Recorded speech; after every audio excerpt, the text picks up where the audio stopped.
Haji Muhammad Saleh Abdullah, dipersilahkan. Baik, terima kasih. Assalamualaikum warahmatullahi wabarakatuh. Waalaikumsalam warahmatullahi wabarakatuh. Bismillahirrahmanirrahim. Alhamdulillahirabbil alamin wa bihi nasta'in wa ala umuri dunya waddin. Assalatu wassalamu ala asyrafil anbiya'i wal mursalin sayyidina Muhammadin wa ala alihi wa ashabihi ajmain. Amma ba'd. Bapak-bapak dan ibu-ibu yang ulun hormati, alhamdulillah pada sore hari ini ulun diberikan kesempatan untuk bisa hadir di majelis yang mubarak ini, dan mudah-mudahan kehadiran ulun di sini bisa memberikan manfaat bagi ulun pribadi dan pian beratan. Belum mendapatkan amanah untuk menyampaikan tentang pentingnya ilmu ya, pentingnya ilmu. Kalau diizinkan, ulun ingin share screen, dibolehkan? Insya Allah langsung bisa, Ustaz. Ya, alhamdulillah.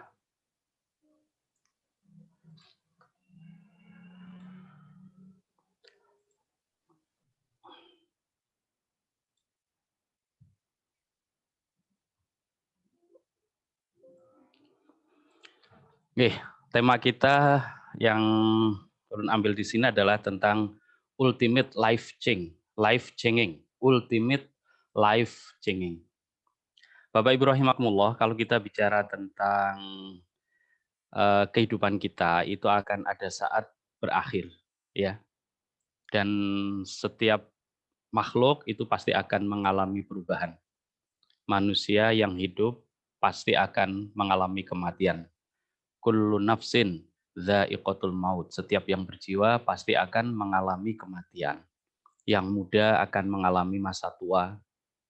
Yang baru nanti bisa menjadi bekas, begitu ya. Yang baru kemudian berjalan waktu akan menjadi bekas, begitu. Nah, termasuk juga kita manusia. Manusia ini juga akan mengalami saat berakhir.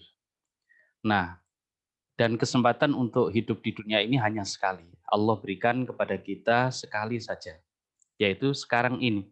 Pada saat kita sekarang hidup, maka itulah kesempatan yang Allah berikan kepada kita. Nah, di dalam hal ini, maka kita harus memiliki tujuan di dalam hidup ini. Ibarat perubahan itu perubahan akhir seperti apa yang kita inginkan. Karena kita tidak bisa mengulang lagi. Kesempatan itu hanya sekali. Makanya kalau Bapak Ibu dikasih kesempatan ini, kita tidak tahu ya umur kita itu sampai kapan. Tidak mesti yang tua itu akan berurutan kematiannya lebih dahulu daripada yang muda, kan tidak begitu. Kadang yang masih muda juga ditakdirkan Allah untuk meninggal dunia. Sehingga kita tidak tahu. Tapi misalnya kita main game sedikit ya. Misalnya kita dikasih kesempatan sebulan lagi waktu kita itu untuk bertahan hidup. Setelah itu Allah akan memanggil kita. Kira-kira Bapak Ibu, kalau dikasih waktu sebulan, itu apakah cukup bagi kita semuanya, termasuk Bapak Ibu semuanya, untuk menyiapkan bekal kehidupan selanjutnya? Ini kalau dikasih kesempatan. Kira-kira cukup nggak? Cukup nggak kira-kira? Geleng-geleng kepala ya? Nggak cukup ya? Padahal ketika seseorang itu meninggal dunia, dia itu menyesal kepada Allah. Kemudian dia meminta kesempatan sesaat saja untuk bisa hidup di dunia ini. Sesaat itu seberapa Bapak Ibu? Bisa kebayang nggak? Sesaat itu permintaannya itu sesaat. Kata sesaat itu seberapa? Ya, misalnya kita berjanji kemudian datang agak terlambat, kemudian kita bilang tunggu sebentar. Tunggu sebentar itu apakah sampai sebulan? Bisa dimarahi orang kita. Tunggu sebentar tapi sebulan itu. Misalnya ada pasien antri, kemudian dokternya bilang tunggu sebentar ya. Kemudian dalam sejam 2 jam tidak terlayani, sampai hari berikutnya tidak terlayani, baru bulan depan terlayani. Kira-kira pasiennya itu marah atau bahkan sudah meninggal? Ya enggak? Jadi Bapak Ibu rahimakumullah ya, bahwasanya kata sesaat pun itu masih ditawar oleh manusia ketika dia sudah ditakdirkan oleh Allah meninggal dunia. Mereka ingin hidup sesaat dan dia akan berjanji untuk melakukan amal soleh. Kira-kira amal soleh apa yang bisa dilakukan dalam waktu sesaat? Ambil contoh misalnya kita sholat 5 waktu. Ya. Sholat 5 waktu. 1 kali pelaksanaan sholat itu sekitar berapa menit? Anggap kurang lebih 5 menit. Ya, 5 menit. Maka ketika Allah ngasih kesempatan sesaat itu adalah 5 menit, yang bisa kita lakukan hanya ibadah sholat saja. Mungkin belum sempat berzikir, sudah dicabut lagi oleh Allah Subhanahu wa Ta'ala. Nah, artinya, tetapi itu perumpamaan yang digambarkan oleh Allah di dalam Al-Quran, dan faktanya itu sekedar perumpamaan. Allah tidak memberikan kesempatan kepada manusia untuk hidup lagi di dunia ketika Allah sudah mentakdirkan kematiannya. Sehingga Bapak Ibu rahimakumullah, kita harus memiliki apa? Memiliki target tentang perubahan akhir yang kita inginkan itu seperti apa begitu. Kita menapaki hidup ya di dalam kehidupan ini nih, akhir dari kehidupan kita itu kita ingin jadi apa? Apakah Bapak Ibu sudah punya definisi saya nanti kepingin jadi apa? Begitu. Kalau saat ini di dunia Bapak Ibu mungkin sudah banyak merealisir keinginan-keinginan. Ya, harapan-harapan itu terrealisir. Seperti saya ya, dulu waktu masih berjuang untuk bertahan hidup itu memiliki mimpi-mimpi indah. Saya tulis mimpi-mimpi itu di sekitar tahun 2000, saya tulis mimpi-mimpi indah saya itu. Dan kemudian ternyata Masya Allah, biidznillah, semua mimpi-mimpi yang saya tulis itu dikabulkan oleh Allah Subhanahu wa Ta'ala. Untuk urusan dunia saya, artinya ketika saya masih hidup, saya ingin merealisir target-target tersebut dan ternyata dikabulkan oleh Allah Subhanahu wa Ta'ala. Nah, ketika kita nanti ditakdirkan mati, target kita itu apa begitu? Apakah kita sudah punya definisi ataukah kita seperti seperti ikut arus sungai saja begitu? Kemana arus mengarah, disitulah kita berada. Apakah semacam itu? Tentunya bagi orang-orang yang berpikir, orang-orang yang cerdas, dia akan mempersiapkan perubahan akhirnya itu. Jangan sampai kita salah berubah Bapak Ibu. Ya. Karena seperti gambar di sini dari ulat kemudian menjadi kepompong, terjadi perubahan-perubahan sampai kemudian menjadi kupu-kupu yang indah. Bapak Ibu tahu kan bahwasanya kupu-kupu yang sangat indah, apalagi yang sangat-sangat indah, itu ternyata ketika baru menjadi ulat, ulatnya itu lebih menjijikkan. Semakin menjijikkan ulat ini, itu nanti jadi kupu-kupunya semakin indah gitu Bapak Ibu. Jadi ada dari proses makhluk yang dibenci, kemudian dia menjadi makhluk yang disenangi oleh manusia yang lainnya. Nah dalam hal ini maka kita harus punya orientasi tentang perubahan yang kita inginkan ini. Begitu. Nah, kalau kita bicara tentang perubahan, maka kita merujuk kepada firman Allah Subhanahu wa taala di dalam surah Ar-Ra'd ayat yang ke-11. Allah berfirman, A'udzubillahi minasyaitonirrajim, Innallaha la yughayyiru ma biqaumin hatta yughayyiru ma bi anfusihim. Sesungguhnya Allah tidak akan merubah kondisi suatu kaum sampai mereka kaum tersebut merubah apa yang ada pada diri mereka. Jadi Bapak Ibu rahimakumullah, perubahan itu ada 2 subjek di sini.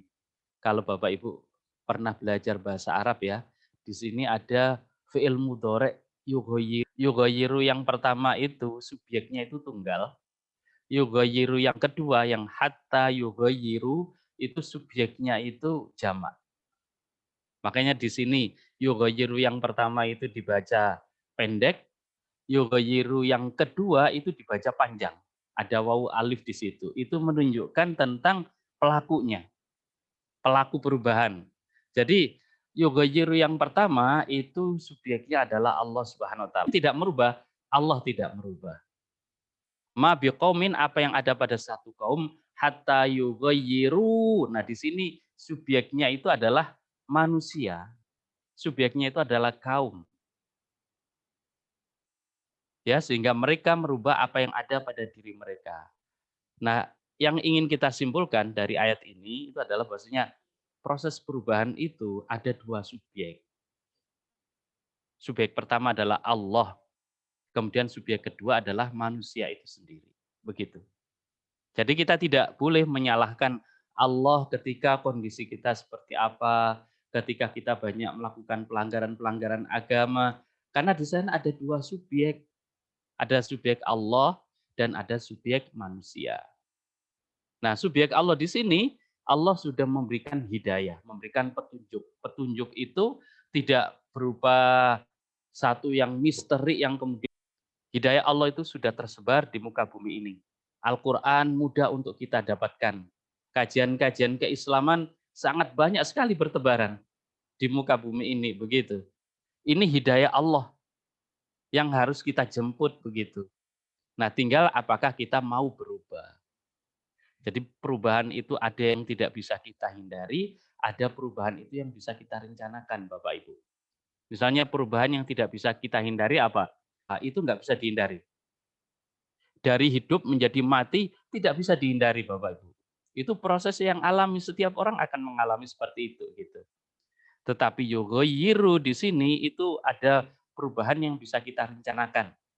Kayak Bapak Ibu kuliah misalnya di Fakultas Kedokteran itu merencanakan untuk menjadi apa? Apakah ingin menjadi insinyur teknik sipil? Kan tidak. Karena Bapak Ibu mengingat, maka Bapak Ibu merencanakan kuliahnya itu di Fakultas Kedokteran. Jangan di Fakultas Teknik. Apalagi di Fakultas Ekonomi. Begitu, nanti salah. Ya, nggak nyambung begitu, nggak nyambung. Ada perubahan yang bisa kita rencanakan semacam itu, begitu. Nah, kalau kita bicara tentang perubahan, Bapak Ibu ya, maka ada 4 jenis perubahan. Ada 4 jenis perubahan. Perubahan yang pertama, ya, kondisi awalnya taat, kemudian target perubahannya apa? Menjadi lebih taat, gitu. Di dalam surah Ibrahim, ayat yang ke-7 dikatakan, la in syakartum la azidannakum. Jika kalian bersyukur, maka Allah akan tambah. Begitu. Jadi kita itu dalam kondisi taat misalnya, secara umum tidak melakukan pelanggaran-pelanggaran agama, memiliki semangat di dalam beragama, maka kemudian kita ingin tingkatkan ketaatan itu. Mulai ketaatan dari segi jumlah, kemudian kita tingkatkan ketaatan itu dari segi kualitas. Jadi dari aspek kuantitas, dan kita tambah lagi dengan kualitas. Begitu. Ini taatnya semakin bertambah. Maka apa? Jika kita bersyukur atas nikmat ketaatan itu, kita syukuri, maka la azidannakum. Maka Allah akan tambahi lagi. Begitu.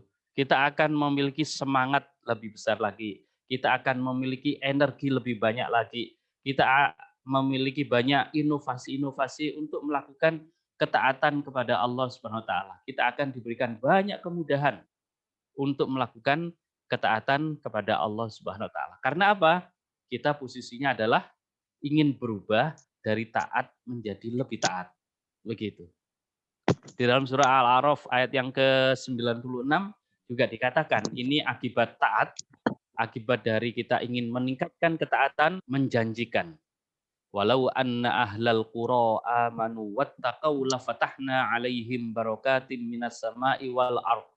Walakin kadzabu fa akhadnahum bima kanu yaksibun. Kalaupun ya suatu penduduk negeri mereka itu beriman dan bertakwa kepada Allah Subhanahu wa taala, la fatahna, maka kami akan buka alaihim atas mereka barokah, apapun yang turun dari langit menjadi barokah, ya, tidak menjadi bencana. Kemudian apa yang muncul dari bawah bumi itu menjadi barokah, menjadi kesenangan, kenyamanan, kedamaian, kesejahteraan. Begitu, menjadi kebahagiaan. Ini kalau kita taat, resiko taat itu begitu. Ya, bukan resiko tapi balasan dari ketaatan itu adalah Allah.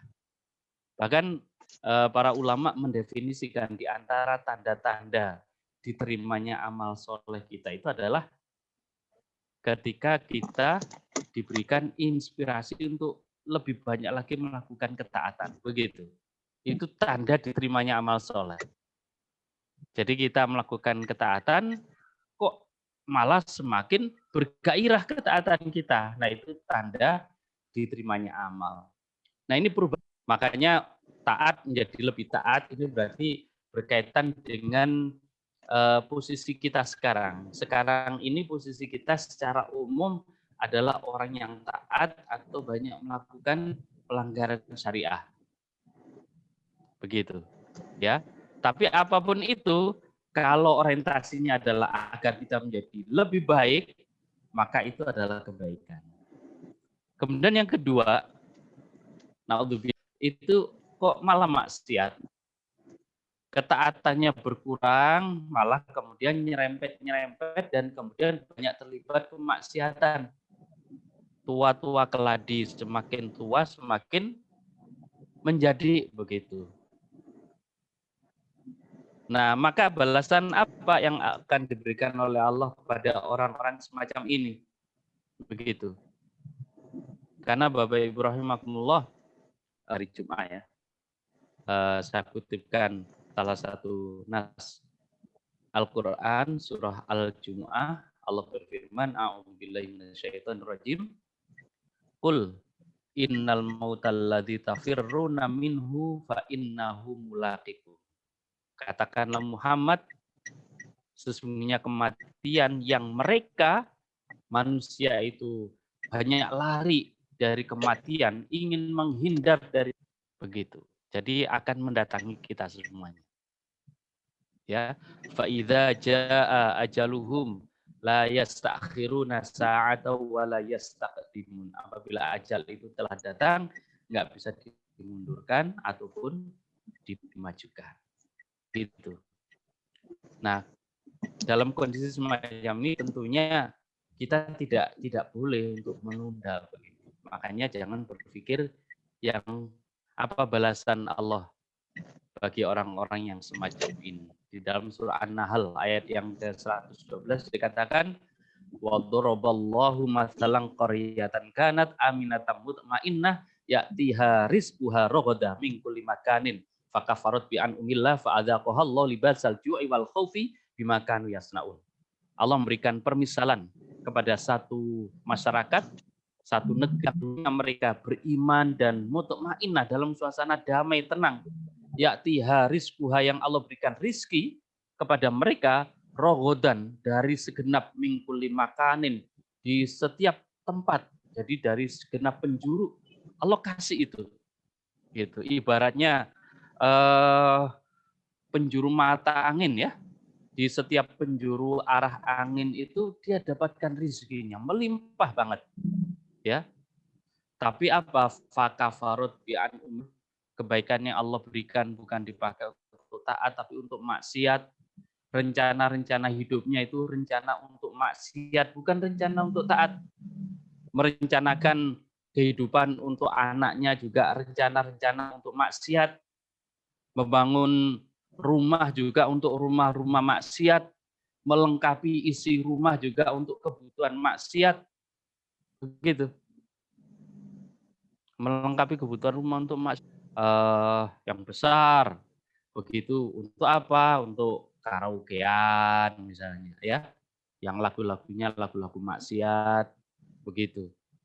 Kemudian membeli gambar-gambar, tempelan-tempelan ya untuk aksesoris di rumah, ternyata yang gambar-gambar maksiat ya. Kemudian kekayaan yang dimilikinya dipakai untuk melakukan edukatif, apalagi religi, tetapi wisata-wisata maksiat. Begitu. Maka apa yang Allah akan berikan pada mereka? Karena mereka ingkar, mereka kufur terhadap nikmat Allah, fa'adzaqahallahu libasal ju'. Maka Allah memberikan azab kepada mereka dengan baju kelaparan dan kekhawatiran bimakan yasnaun atas apa-apa yang mereka lakukan. Ini balasan dari maksiat. Maka walaupun harta kekayaan itu melingkupi Bapak Ibu semuanya, melingkupi kita semuanya, naudzubillah min dzalik ini ya, dikasih kekayaan yang luar biasa, tetapi Allah memberikan pakaian kelaparan. Jadi orang yang lapar itu tidak mesti dia itu tidak punya uang Bapak Ibu. Uangnya bisa jadi melimpah. tetapi dia kelaparan terus, tidak ada kemari begitu untuk sekedar urusan perut gitu. Kemudian wal khauf, kekayaannya bukan membuat dia tenang tapi malah khawatir. Begitu. Sekarang duitnya banyak di bank, ini khawatir. Ini jangan-jangan banknya nanti kolab.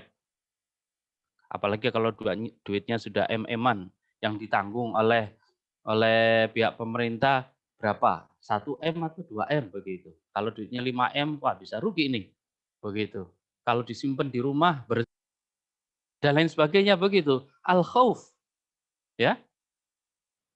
Suaminya berangkat, istrinya khauf begitu. Jangan-jangan nanti suaminya ada apa di sana begitu. Pulang malam hari, ada apa di sana? Serba tidak tenang begitu. Ini karena apa? Perubahannya itu karena maksiat. Kemudian yang ketiga, Bapak Ibu rahimakumullah, perubahan itu dari maksiat menjadi taat. Ya, ini yang ketiga, dari maksiat menjadi taat. Ini juga kebaikan sebenarnya, ya. Maka Bapak Ibu di dalam sebuah hadis qudsi dikatakan, ya, wa izzati wa jalali wartifa'i fauqa arsi, ya. Demi zat, ya, demi keagunganku, demi keperkasaanku, dan demi tingginya tempat arsku, ma min ahli qura, dari satu masyarakat, juga tidak ada satu rumah atau tidak ada seseorang, ya, yubadiyah yang berada di gurun, kanu alama karihtu min maksiati, yang mereka itu telah melakukan apa-apa yang aku benci, yaitu melakukan maksiat kepadaku, summa tahawwalu anha ila ma ahbabtu min taati, kemudian mereka merubah dari kemaksiatan, mereka merubah diri gitu untuk menjadi ahli taat, illa tahawwaltu lahum ama yakrohuna min azabi ila ma yuhibbuna mir rahmati, maka aku akan merubah kepada mereka atas apa-apa yang aku benci, min azabi, dari azabku, kepada apa-apa yang aku cintai, yaitu rahmatku begitu. Jadi Allah akan merubah kalau kita melakukan perubahan dari maksiat menjadi taat, karena taat atau maksiat ini tidak dipaksakan Bapak Ibu, ya. Ini pilihan kita masing-masing. Kalau tadi kita bicara perubahan, ini subjek perubahan itu kita. Kita mau taat dan menahan diri dari maksiat, itu keputusan kita. Bukan dipaksa oleh Allah begitu, tidak. Ini keputusan kita. Ini wilayah yang kita rencanakan, yang bisa dipilih. Makanya pada wilayah-wilayah yang bisa kita rencanakan dan bisa dipilih ini, Allah akan menghisap kita. Di situ hisap Allah itu karena pilihan kita.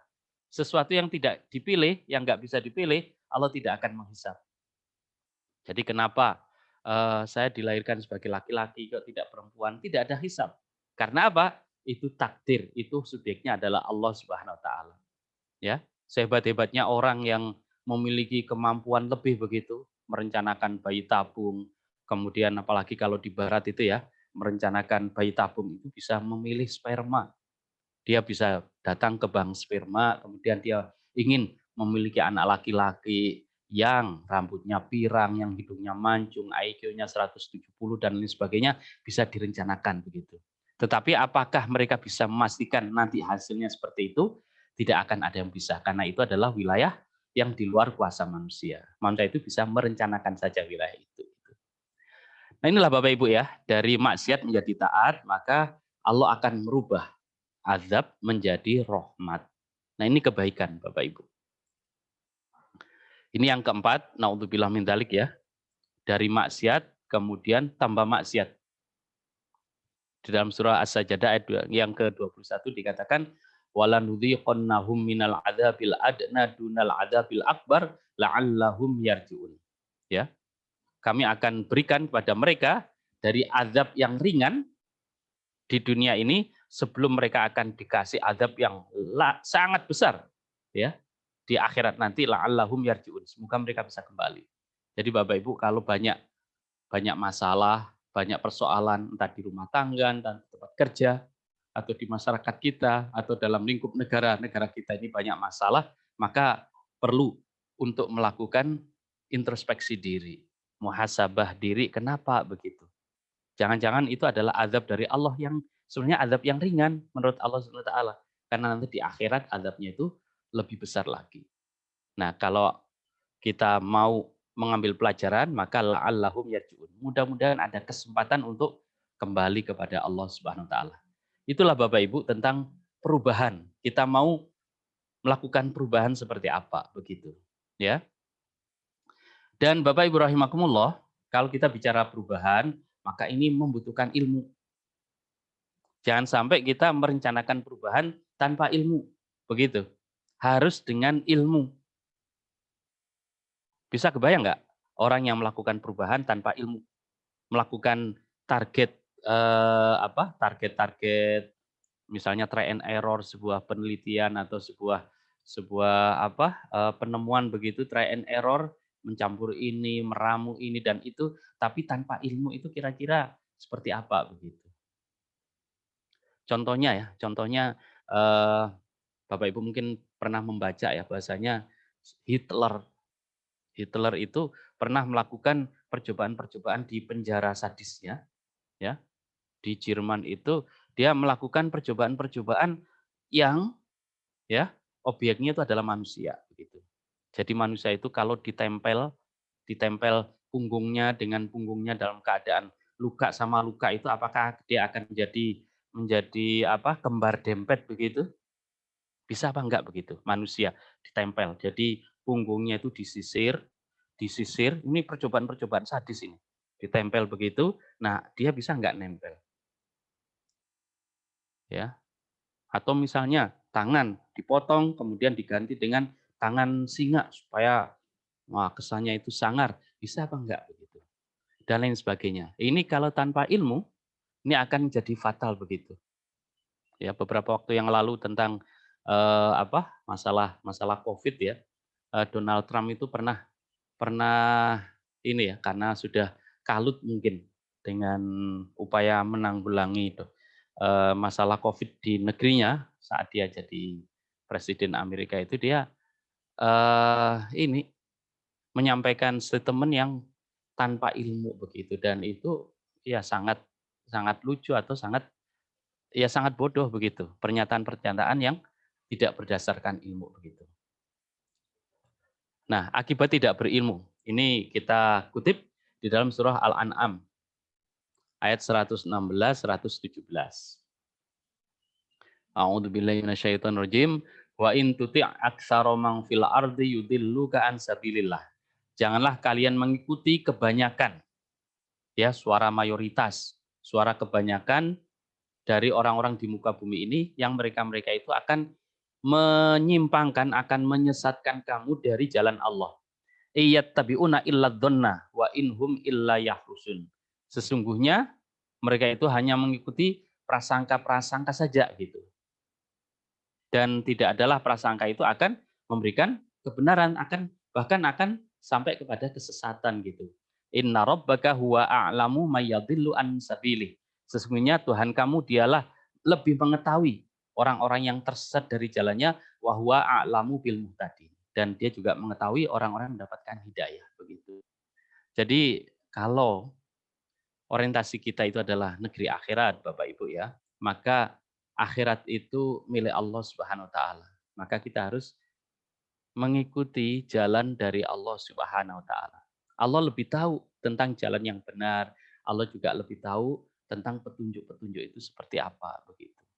Nah, ini bagi orang-orang yang tidak berilmu dia akan mengikuti suara kebanyakan orang begitu. Ini alhamdulillah saya bisa hadir di majelis ya.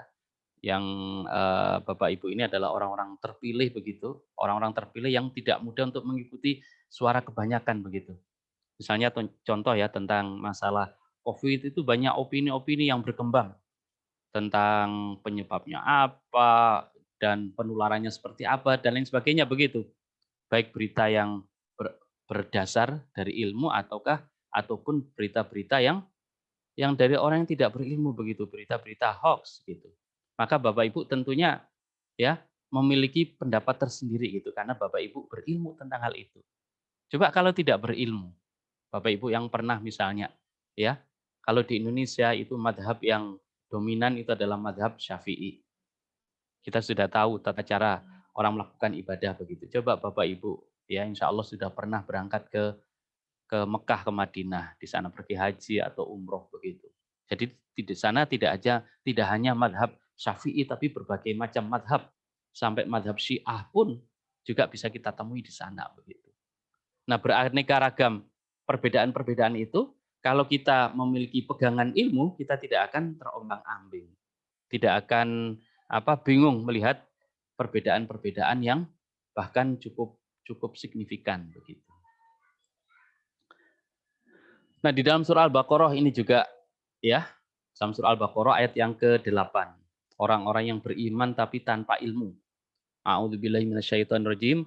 Wa minan nasi may yaqulu amanna billahi wa bil yaumil akhir wa ma hum bimumin. Jadi mereka itu menyangka, mereka itu berkata kami beriman kepada Allah, kami beriman kepada hari akhir, tapi ternyata wa ma hum, tiadalah mereka itu bimukminin sebagai orang-orang mukmin. Allah tidak mengakui keimanan mereka. Karena beriman tanpa ilmu itu bisa semacam ini Bapak Ibu. Kita mengaku-ngaku diri, beriman kepada Allah, kemudian merasa kita itu kegeeran akan menjadi ahlul jannah begitu. Tapi ternyata ketika kita menghadap Allah, Allah tidak memperhitungkan kita.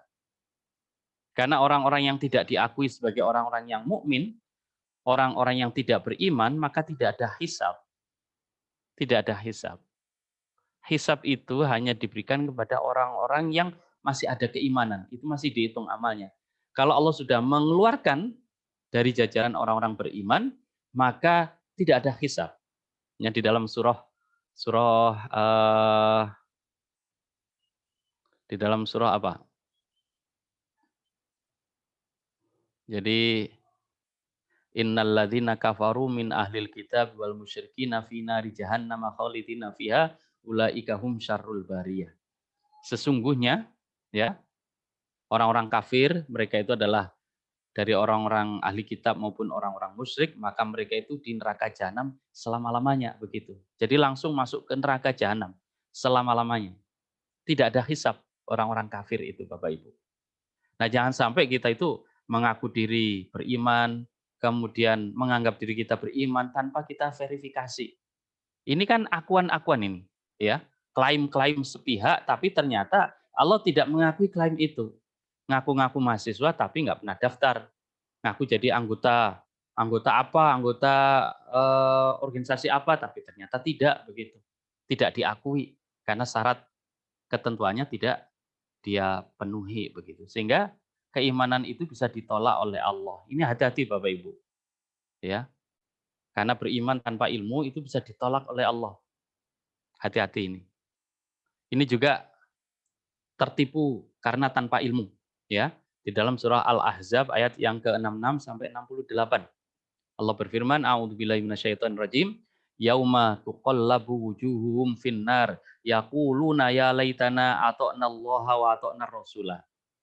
Pada hari yauma tuqallabu wujuhum, pada hari dibolak-balikkannya wajah mereka finnar, di dalam neraka. Bisa kebayang Bapak Ibu bagaimana wajah itu dibolak-balikkan di dalam neraka?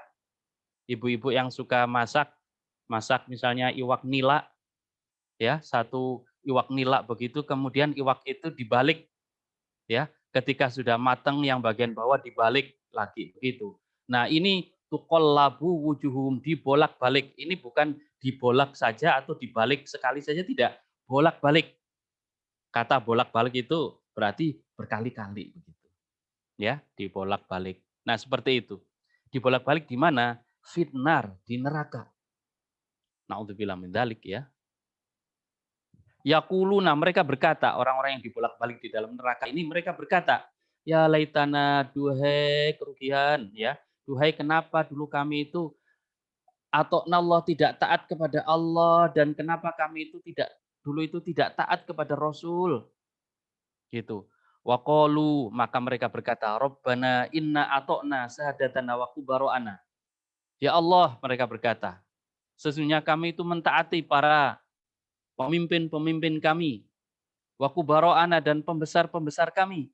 Fa'adhallunas sabila, ternyata mereka menyesatkan kami. Ya.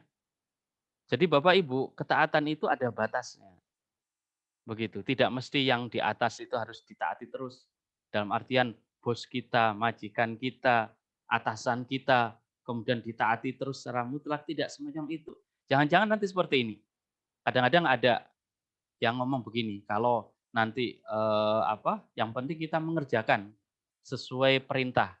Kalau nanti ada kesalahan, itu salahnya bos. Nanti bos yang nanggung resikonya. Tidak, Bapak Ibu.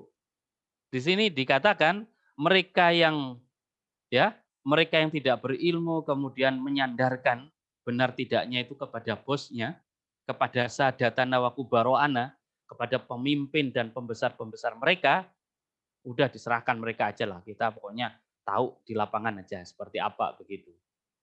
Ternyata fa'adalluna sabila, mereka itu menyesatkan gitu. Maka dikatakan di sini Rabbana atihim dhi'faini minal adab wal anhum la'nan kabiro.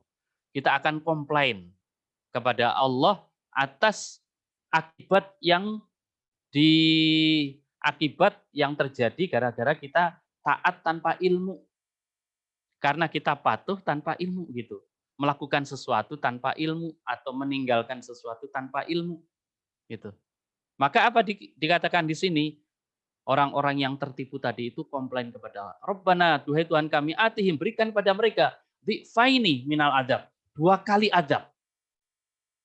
Timpakan kepada mereka 2 kali adab. Jadi ketika itu komplain itu diterima oleh Allah. Jadi para pembesar dan para pemimpin-pemimpin yang banyak melakukan tipuan-tipuan, penyesatan-penyesatan itu akan diadab oleh Allah, wal anhum la'nan kabiro. Allah akan berikan laknat yang sangat besar. Ini doa orang-orang yang tertipu tadi. Apakah yang tertipu ini akan selamat? Tidak, Bapak Ibu. Ya, kalau di akhirat orang-orang yang tertipu ini tetap akan diazab oleh Allah, tetapi dia komplain agar pemimpinnya itu dikasih 2 kali. Begitu. Jadi ini bagi yang jadi pemimpin ternyata kebijakan yang nggak benar, hati-hati. Karena komplain itu akan didapatkan dari orang-orang yang tertipu. Yang tertipu juga mereka akan yauma tuqallabu wujuhuhum finnar. Ini muka mereka itu dibolak-balik di tengah panas neraka, begitu. Ya, ada orang tersiram minyak panas, ya, tersiram itu sesaat saja begitu, itu bisa melepuh begitu. Bisa melepuh. Ini dibolak-balik ya, sampai hancur mukanya, kemudian dikembalikan lagi begitu. Di dalam ayat yang lain itu muka mereka itu diseret ke dalam neraka, diseret begitu. Ya. Bisa kebayangkan bagaimana orang diseret dengan muka berada di bawah. Kalau orang diseret tangannya ditarik, itu kan yang mungkin luka-luka itu kan bagian ini ya, bagian dari pinggang ke bawah. Kalau tangannya yang ditarik. Ini kalau kakinya yang ditarik, kira-kira yang luka bagian apanya? Bagian kepalanya, Bapak Ibu. Itu ditarik oleh malaikat, ya, sehingga wajah mereka itu sudah tidak berbentuk lagi begitu. Nah, ini tertipu. Karena apa? Tanpa ilmu. Ini hati-hati Bapak Ibu ya. Hati-hati. Kemudian sebentar. Ini juga berkaitan dengan pentingnya ilmu. Kita kutipkan di dalam surah An-Nisa ayat yang ke-59. A'udzubillahi minasyaitonirrajim. Ya ayyuhalladzina amanu atiullah wa atiur rasul wa ulil amri minkum. Wahai orang-orang yang beriman, taatlah kepada Allah, taatlah kepada Rasul dan para penguasa di antara kalian. Fa in tanaza'tum fi syai'in, maka jika kalian berselisih, berbeda pendapat fi syai'in terhadap sesuatu itu, faruddu ilallah war rasul. Maka kembalikanlah kepada Allah dan Rasul. Jadi perselisihan antara seseorang dengan orang lain, antara rakyat dengan penguasa itu sudah diabadikan oleh Allah di dalam Al-Qur'an. Maka rujukannya adalah rujuk kepada Allah dan Rasul begitu. Kalau kita berilmu, tapi kalau tidak gimana? Jadi yang satu pihak memaksakan pendapatnya dan pendapatnya itu salah, yang satu pihak tidak sepakat tapi dia juga pendapatnya nggak benar begitu. Karena tidak berilmu. Sehingga ketika kita ada perselisihan dan perselisihan itu diminta oleh Allah agar harus merujuk kepada Allah dan Rasul, dan itu menjadi syarat keimanan kita karena dikatakan in kuntum tu'minuna billahi wal yaumil akhir. Jika kalian beriman kepada Allah dan hari akhir. Artinya Allah menafikan kalau kita punya masalah, kita punya konflik, kita punya problem, ternyata tidak merujuk solusinya kepada Allah dan Rasulnya, maka sebenarnya kita itu tidak beriman kepada Allah dan hari akhir. Hati-hati Bapak Ibu. Begitu. Dzalika khairu wa ahsanu ta'wila. Dan hal yang demikian itu adalah lebih baik, ya, lebih baik bagi kalian, begitu. Nah, itulah Bapak Ibu rahimakumullah. Jadi dengan kata lain, perubahan itu perlu ilmu. Kalau kita tidak berilmu, maka perubahan-perubahan itu jangan-jangan ya, merencanakan perubahan yang tidak baik mungkin tidak begitu. Tapi karena tidak berilmu, perubahan yang kita rencanakan itu ternyata tidak baik, dan itu kita mengetahuinya sudah terlambat ketika di akhirat. Na'udzubillah min dzalik begitu. Ini mudah-mudahan bermanfaat dan menginspirasi Bapak Ibu semuanya tentang pentingnya berilmu begitu. Berilmu yang membuat kita nanti jaya di akhirat. Ilmu apa itu? Nah, mungkin kita akan bicara lebih lanjut tentang hal ini. Mungkin demikian yang bisa Ulun sampaikan. Ada kurang lebihnya mohon maaf. Selanjutnya Ulun sampaikan, Ulun kembalikan lagi kepada host kita. Tafadhol.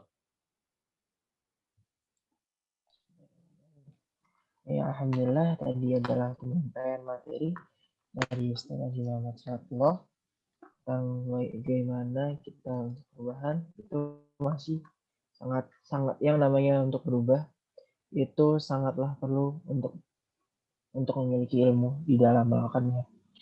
Baik, untuk ini akan ada beberapa pertanyaan bisa diberikan untuk ini sendiri. Tadi sudah ada, beliau meminta apakah materi kajian ini bisa dibagikan peserta tadi Ustaz mungkin dari filenya ya mungkin maksudnya.